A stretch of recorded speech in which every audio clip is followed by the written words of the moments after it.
안녕하세요, 부동산 히어로입니다. 이번 영상은 인천 입주 물량의 허와실, 물량 많다고 그대로 믿으면 안되는 이유라는 제목으로 영상을 마련해봤습니다. 인천은 향후 몇 년 사이에 많은 입주 물량이 대기 중인 것으로 알려져 있는데요. 입주 물량이 많이 대기하고 있으면 그에 따라서 집값이 어떻게 될지 경각심을 가지는 것이 당연한 현상입니다.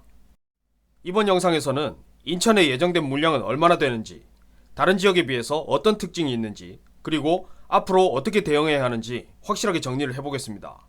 영상 내용이 도움되신다면 구독, 좋아요, 진심 어린 댓글 한 줄 부탁드립니다.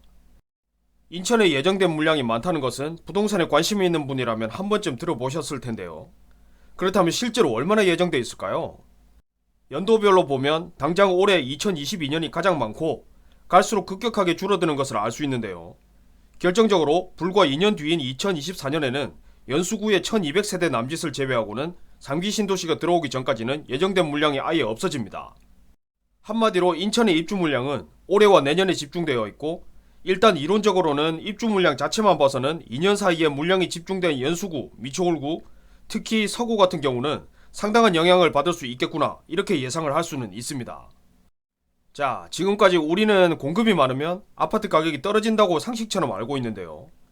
그런데 물량이 많으면 무조건 집값이 떨어진다는 생각은 조금 더 세분화해서 생각해 볼 필요가 있습니다. 이게 무슨 뜻일까요? 자, 지금 화면에 보이는 그래프를 보세요. 이 그래프는 동탄신도시 인근의 한 아파트의 시세 변동 추이를 나타낸 것입니다. 실제 입주 물량이 쏟아지기 전에 최고 2억 1천만원까지 거래됐었다가 1억 8천만원까지 하락한 것을 알 수 있습니다. 가격 자체가 비싸지 않으니까 3천만원이면 거의 15% 정도 떨어진 것이고 굉장히 많은 낙폭이라고 볼 수 있죠. 그리고 실제로 입주 물량이 모두 소진되기 전까지는 약 2년에 걸쳐서 이런 하락세가 계속 이어진 것을 알 수 있습니다. 여기까지만 보면 입주 물량 폭탄은 틀림없는 주변 집값의 하락이다 라는 공식이 성립하는데, 여기서는 한 가지를 더 생각해야 합니다. 지금 동탄신도시가 들어와 있는 지역은 전부 그린벨트 지역이었고, 건축물이라고 해봐야 몇 안되는 농가주택과 비닐하우스가 대부분이었죠. 한마디로 전부 빈 땅이었다는 겁니다. 빈 땅에는 당연히 조합원이 없겠죠. 1만 세대를 공급하더라도 조합원이 5천명이면 실제 공급 물량은 5천세대일 텐데, 동탄은 빈 땅에 새 아파트를 짓는 형태였으니까 입주 물량은 고스란히 주변 지역 아파트 가격에 그대로 부담이 됐던 것입니다. 그렇다면 인천의 주택 공급 형태는 어떨까요? 보시기 편하게 위성사진으로 보겠습니다. 지금 이 사진에는 일부 지역을 제외하고 거의 인천 전역을 담아 본 것인데요. 진한 녹색으로 표시된 임야 빼고는 전부 개발이 된 땅입니다. 쉽게 말해서 인천은 빈 땅이 거의 없고, 저 땅에 새 아파트를 지으려면 그중 상당수는 기존 조합원이 입주를 하게 될 겁니다. 그렇다면 인천에서는 새 아파트를 지으려면 거의 대부분 조합원이 재입주를 한다라는 이야기인데, 이제부터는 추가 분담금도 생각해야 되겠죠. 추가 분담금이 생각보다 많아지면 당연히 기존 조합원의 입주율도 떨어지고 일반 분양 물량도 많아질 겁니다. 자, 먼저 추가 분담금의 부담이 큰 경우로 보죠. 1000세대를 공급하고 거기에 조합원이 700명이라고 가정을 해보겠습니다. 그런데 추가 분담금이 생각보다 너무 많아서 그 중에서 50%인 350명의 조합원이 입주를 하지 않고 이탈을 했다고 가정해보겠습니다.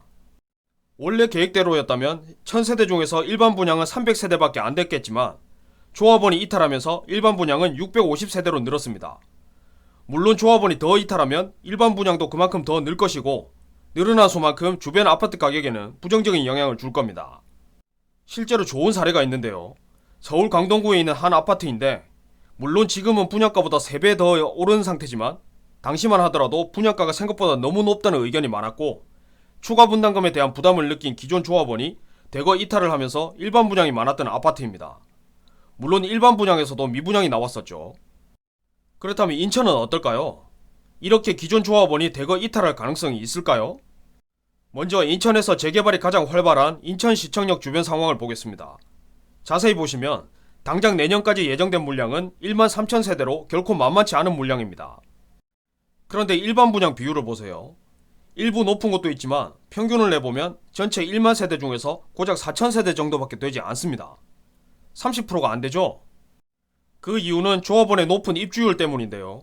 입지에 비해서 분양가가 비쌌다는 말이 있었던 CTOCL의 평균 분양가가 평당 1638만원이었습니다. 지역의 특징과 입지를 감안하면 비쌌지만 객관적으로는 서울 및 경기도 평균에 비해서는 그다지 부담스러운 수준은 아닙니다. 그렇다면 실제 계산을 통해서 이해를 도와보겠습니다. 일반 분양가가 1600만원 정도였으니까 재개발을 한다고 가정을 하면 조합원 분양가는 대략 1400만원 정도 될 겁니다. 그리고 그 재개발 구역의 비례율이 110%고 대지 지분은 15평이라고 가정을 해보죠. 30평짜리 새 아파트를 받는다고 가정했을 때 추가 분담금은 13.5평에 대해서 발생할 것이고 거기에 평당 가격을 곱해보면 대략 1억 8천만원 정도의 추가 분담금이 나옵니다. 물론 1억 8천만원이라는 돈은 큰 돈이지만 내 집 마련을 하면서 누구나 감수할 수 있는 수준의 돈이죠. 한마디로 인천은 아무리 분양가가 비싸도 객관적으로는 부담스러운 수준의 추가 분담금이 발생하기 힘든 지역이라는 것입니다.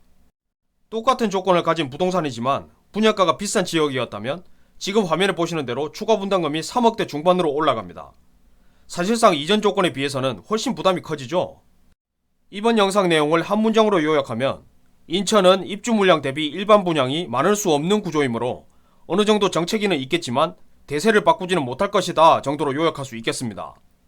물론 막상 입주가 시작되면 어느 정도 정체기는 있겠지만 큰 틀에서 전체적인 흐름을 보시고 대응하셨으면 좋겠습니다.